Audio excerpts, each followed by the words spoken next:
1FM Comedy Club. Comedy Club. Comedy Club. Le Comedy Club avec Bruno Pecky. Comedy Club. Le 1FM Comedy Club. On est très heureux de le retrouver, c'est sa première chronique de l'année. Bruno. Ben oui, c'est dingue. Et comment ça va déjà, les amis? Très bien. Ça va bien. Très bien. Ça va super. Trop bien. Bah écoute, moi on fait aller, au vu de l'actu, c'est dur d'aller bien quand même. Oui. Bon bah déjà dans le monde, il y a Trump et Poutine qui ont réactivé leur bromance là pour la Saint-Valentin. Je sais pas si vous avez vu, ils sont appelés pendant 90 minutes. Ouais. Alors Ouais. d'après mes informations, il y a eu 60 minutes de discussion sur la guerre en Ukraine, puis 30 minutes de... Non, c'est toi qui raccroches. Non, arrête, c'est toi. Ok, on compte jusqu'à 3. Attends, mais t'as appuyé bien sur le bouton raccrocher. Hein. Putain, heureusement que tu me dis, j'allais appuyer sur le gros bouton rouge à côté. Ensuite en Europe, il y a l'Allemagne qui est sous le choc au lendemain d'un attentat à Munich. Si des Allemands nous écoutent, je tiens à vous dire que ça va aller mieux. C'est pas comme si dans 10 jours, vous avez des élections législatives qui vont potentiellement être remportées par l'extrême droite. Aïe, ouais. Et merde. Bon bah force à vous mes Allemands, ou comme on dit dans votre langue, Allo Susi, Guten Morgen. Voilà. C'est les seuls mots d'allemand que je connais. Donc, voilà. Et enfin, pendant ce temps, en Suisse, privés d'alcool en journée lors des sorties scolaires, des profs neuchâtelois se rebellent. Ah, la Suisse, quoi. Le monde est en train de cramer, mais à Neuch, on veut pouvoir continuer d'arroser ça, quoi. Alors, en gros, les enseignants neuchâtelois n'ont plus le droit de boire de l'alcool en journée pendant des sorties scolaires, type camp de ski. Moi, ma première réaction a été « Ah, mais parce que jusqu'à maintenant, ils avaient le droit !» Alors, pour ça que durant mes camps de ski, mes profs étaient beaucoup plus cool l'après-midi que le matin.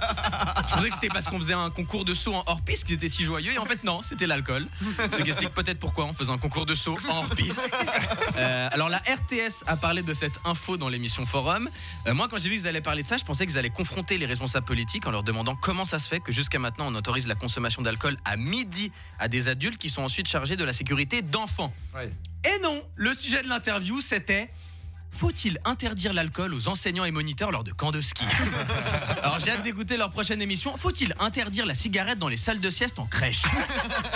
Ah mais je comprends pas qu'ils puissent faire une émission autant pro-alcool quoi. C'est pour faire plaisir à qui? Leurs auditeurs sobres arrivent déjà pas à passer de la FM au DAB+. Donc ça sert à rien de faire des sujets pour les auditeurs bourrés quoi. Ils ont même pas réussi à allumer leur poste. Donc bon. Alors le pire c'est que l'interdiction d'alcool est juste pour la journée. Les enseignants pourront toujours boire le soir quand les enfants dormiront. Oh là là. T'imagines, les profs seront: allez tout le monde au dodo. Les enfants répondront: mais il est 18h, c'est pas l'heure d'aller au lit. Non mais c'est l'heure de l'apéro. Bonne nuit. Et attention, je critique pas l'immense majorité des profs qui bossent comme des oufs durant ces sorties pour offrir aux gamins des magnifiques souvenirs. Je me fous de la gueule de ceux qui s'offusquent contre l'interdiction de boire en journée quoi. Et parce qu'il y a une vingtaine d'enseignants qui ont écrit une lettre pour se plaindre. Et ils l'ont signée. Ah ouais. Comment se griller tout seul quoi. Bon, au moins maintenant ils ont les noms des profs qui voudraient surveiller pendant les camps quoi.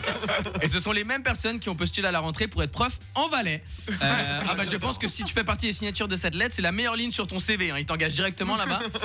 Ce truc de la lettre, ça me rappelle, moi une fois en camp de ski, j'avais cassé une fenêtre du chalet dans lequel on était et notre prof a demandé à la personne qui avait fait ça de se dénoncer. Donc j'avais écrit une lettre anonyme pour demander qu'il n'y ait pas de punition, mais je l'avais signée. Ce qui est complètement débile. Je sais pas ce qui m'a pris ce jour-là, j'ai dû boire dans le verre d'un prof à midi. Enfin bref, c'était mon coup de gueule du jour. Maintenant je dois vous laisser parce qu'avec ma copine pour la Saint-Valentin, on a un double date avec Donald et Vladimir. Voilà, on doit aller skier dans les Alpes bavaroises et eux non plus n'aiment pas tout ce qui est interdiction, donc il faut qu'on se dépêche avant qu'ils soient complètement ronds. Merci beaucoup, bravo Bruno. Merci les amis.